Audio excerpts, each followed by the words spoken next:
আসসালামু আলাইকুম।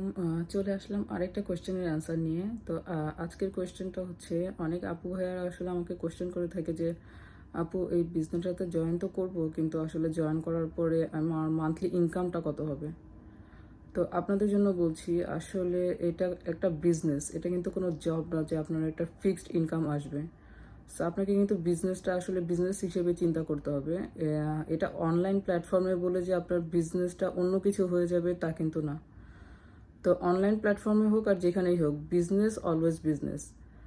তো একটা বিজনেস যখন আপনি স্টার্ট করেন তখন কিন্তু শুরুতে আপনার ইনকাম আসবে না। তো বিজনেসটা ডেভেলপ করতেও একটা সময় দেওয়ার প্রয়োজন।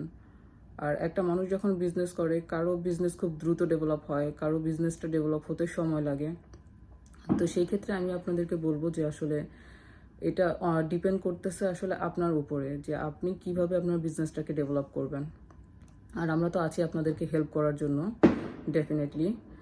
তো আসলে আপু ভাইয়ারা, বিজনেসে আপনার মান্থলি কত টাকা ইনকাম আসবে সেটা আসলে ফিক্সড ভাবে বলা সম্ভব না। তো আপনার হয়তো 1 মাসের ভিতরেও আপনার বিজনেস ডেভেলপ হতে পারে, আপনার বিজনেস 1 বছরের ভিতরেও ডেভেলপ হতে পারে, বা তার থেকেও বেশি সময় লাগতে পারে। তো আশা করি আসলে আপনাদের কোশ্চেনের অ্যান্সারটা আমি দিতে পেরেছি।